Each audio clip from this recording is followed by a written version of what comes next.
സേവനം നടത്തുമ്പോൾ കൊടിയുടെ ആവശ്യമുണ്ടോ? അതിന്റെ ആവശ്യമുണ്ടോ സേവനം നടത്തുമ്പോൾ? കൊടി ഇല്ലാതെ തന്നെ വലിയ പ്രവർത്തനമാണ് ഡിവൈഎഫ്ഐ ചെയ്യുന്നതിൽ ആർക്കും തർക്കം ഉണ്ടാവില്ല. അപ്പോൾ ഈ കൊടിയും ബാനറും എന്നുള്ളതിൽ അതിൽ അങ്ങനെ ഒരു ചോദ്യം വലിയ പ്രവർത്തനമായി ഞങ്ങളെ വിലയിരുത്തപ്പെടുകയും ജനം ഇത് തരികയും ചെയ്യുന്നത് കൊടിയും ഇതെല്ലാം ഉള്ളപ്പോ തന്നെ ആയിരുന്നേ. ഞങ്ങൾക്ക് മുമ്പ് പറയട്ടെ, വിതരണം ചെയ്യുമ്പോഴും അതെ. ഇപ്പോൾ മെഡിക്കൽ കോളേജിൽ ഡിവൈഎഫ്ഐ ഹൃദയപൂർവ്വം എന്ന നിലയിൽ ഞങ്ങൾ കൊടിവെച്ച് ഞങ്ങളിത് വിതരണം ചെയ്യുന്നു. അത് ഞങ്ങളുടെ ബ്രെയിൻ ചൈൽഡാണ്, ഞങ്ങളുടെ ഒരു ക്യാമ്പയിനാണ്, ഞങ്ങളുടെ ഒരു ഐഡന്റിറ്റി ഞങ്ങളിവിടെ കീപ്പ് ചെയ്യുന്നു എന്ന് മാത്രമേ ഉള്ളൂ. ഞങ്ങൾ തലയിൽ മുണ്ടിട്ട് ചെയ്യേണ്ട കാര്യമൊന്നുമില്ല. ഞങ്ങൾ നിരോധിത സംഘടനയൊന്നും അല്ല. ഈ പറയുന്നവർ ആരാണ്? ശരത്തിന്റെയും എന്റെയും ഈ നാട്ടിലുള്ളവരുടെയും ഖജനാവിൽ നിന്ന് പണമെടുത്ത് സൗജന്യ ബസ് കൊടുത്തിട്ട് ആ ബസ്സിൽ പ്രിയദർശിനി അച്ചടിച്ചു വെച്ചവരല്ലേ? അല്ലേ? നിങ്ങൾ പറയുമ്പോൾ ഒരു യുക്തി വേണ്ടേ? നമ്മുടെ ഖജനാവിൽ നിന്ന് നമ്മുടെ പണം ഉപയോഗിച്ച് ഞങ്ങൾ നിങ്ങളുടെ ഒരു പ്രൊജക്ട് ഇട്ടിട്ട് അതിലെല്ലാ ബസ്സിലും എഴുതി പിടിപ്പിച്ചില്ലേ? ഒരൊറ്റ രാത്രി കൊണ്ട് പ്രിയദർശിനി ബസ്, പ്രിയദർശിനി ഇതെന്ന്. അതെന്തിനാ? അത് ബ്രാൻഡിങ് അല്ലേ? അത് ഐഡന്റിറ്റി കീപ്പ് ചെയ്യുന്നല്ലേ? അവര് വന്നിട്ട് ഒരു സംഘടന മാന്യമായി മര്യാദയ്ക്ക് കുറെ കാലമായി വൃത്തിക്ക് ചെയ്തുകൊണ്ടിരിക്കുന്ന ഒരു പരിപാടിയിൽ അവരുടെ കൊടി വെച്ച് പോയി. അയ്യോ, എന്താ നിരോധിത സംഘടനയാണോ ഡിവൈഎഫ്ഐ? ഇനി ഞങ്ങൾക്ക് മുമ്പ്, എത്രയോ കാലങ്ങൾക്ക് മുമ്പ് ഇവിടെ മുസ്ലിം ലീഗിനെ നിങ്ങളിവിടെ ഉദ്ധരിച്ചു. മുസ്ലിം ലീഗ് പലയിടത്തും ഇത് വിതരണം ചെയ്യുന്നു. അവിടെ യൂത്ത് ലീഗിന്റെയും മുസ്ലിം ലീഗിന്റെയും പതാക വെക്കാറുണ്ട്. സേവാഭാരതി വിതരണം ചെയ്യുന്നുണ്ട്. ഞങ്ങൾക്ക് എത്രയോ കാലങ്ങൾക്ക് മുമ്പ് തന്നെ ഇവരെല്ലാം ചെയ്യുന്നുണ്ട്. അവർ കൊടി വെക്കുന്നുണ്ട്, ബോർഡ് വെക്കുന്നുണ്ട്. നമ്മൾ ആരെങ്കിലും എതിർത്തോ? ഞങ്ങൾക്ക് BJPയുടെ രാഷ്ട്രീയ എതിർപ്പുണ്ട്. പക്ഷേ കേരളത്തിൽ LDF അധികാരത്തിലിരുന്ന ഏതെങ്കിലും ഒരു ഘട്ടത്തിൽ ഇതൊന്നും വെച്ചിവിടെ ഇത് കൊടുക്കാൻ പാടില്ല എന്ന് പറഞ്ഞ് ഞങ്ങൾ ആരെങ്കിലും ഞങ്ങളുടെ അധികാരം ദുർവിനിയോഗം ചെയ്തോ? ഞങ്ങളെല്ലാം ഈ മാനസിക നില തെറ്റി ഇടപെട്ടോ? നിങ്ങൾ പറ. അപ്പൊ ഇത് എന്താണ്? ആ സംഘടനയുടെ ഐഡന്റിറ്റി കീപ്പ് ചെയ്യും. അതിനെന്താണ് കുഴപ്പം?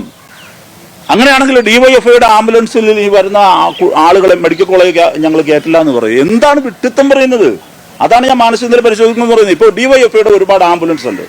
ഡിവൈഎഫ്ഐ ആംബുലൻസ് മെഡിക്കൽ കോളേജിൽ രോഗിയെ കൊണ്ടുവന്നാൽ ഞങ്ങൾ കേട്ടില്ല എന്ന് പറയോ? ഡിവൈഎഫ്ഐ ഉണ്ടെന്നേ, ലീഗ് ഉണ്ടെന്നേ, BJP ഉണ്ടെന്നേ, വേറെ പല യൂത്ത് കോൺഗ്രസ് ഉണ്ടെന്നേ. ഞങ്ങൾ ഭരിക്കുന്ന ഏതെങ്കിലും ഒരു ഘട്ടത്തിൽ ഞങ്ങൾ പറയാണ് ആശുപത്രി കാമ്പൗണ്ടിൽ ഇങ്ങനെ യൂത്ത് ലീഗിന്റെ അല്ലെങ്കിൽ കോൺഗ്രസിന്റെ കൊടിയൊക്കെ പതിപ്പിച്ച ആംബുലൻസ് കൊണ്ടിടാൻ പറ്റില്ല എന്ന് പറഞ്ഞാൽ എന്ത് യുക്തിരഹിതമാണത്?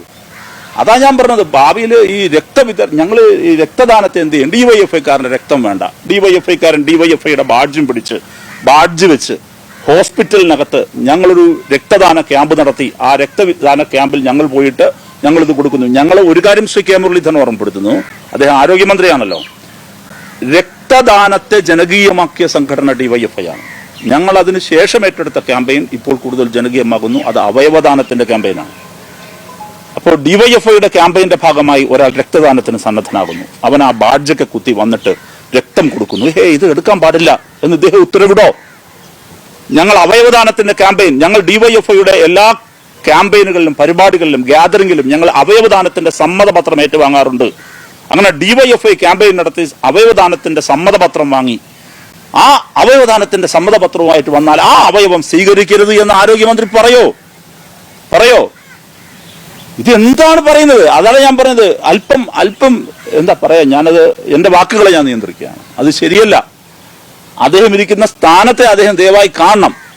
അപ്പൊ അതുകൊണ്ട് ഇത് കാണിക്കുന്നത് ശരിയല്ല. ഞാൻ എല്ലാവരും ഒരു സംഘടനയുടെ ഐഡന്റിറ്റിയാണ്, അദ്ദേഹത്തിന്റെ മണ്ഡലാണ്. എന്നെ ഇന്നിപ്പോ പേരൂർക്കര ഡിവൈഎഫ്ഐയുടെ ബ്ലോക്ക് സെക്രട്ടറി എനിക്കിപ്പോ ഒരു വിഷ് അയച്ചത് ഞാൻ ഇങ്ങോട്ട് വരുമ്പോൾ. എന്താ, അദ്ദേഹത്തിന്റെ മണ്ഡലമാണ് വട്ടിയൂർക്കാവ് മണ്ഡലത്തിലാണ് ഇന്നലെ NGO അസോസിയേഷൻ അവരുടെ കൊടിയും ഐഡന്റിറ്റിയും എല്ലാം കീപ്പ് ചെയ്തുകൊണ്ട് കുട്ടികൾക്ക് ഡയപ്പർ വിതരണം ചെയ്തു എന്ന് പറഞ്ഞിട്ട് ഇന്നലെ അവൻ അയച്ചു. ഞങ്ങളതിനെ എതിർക്കുന്നില്ല, ഞാൻ എന്നെ മോശപ്പെടുത്താൻ പറയുന്നതല്ല. ഇതൊക്കെ സ്വാഭാവികമായി നടക്കുന്ന കാര്യമാണ്.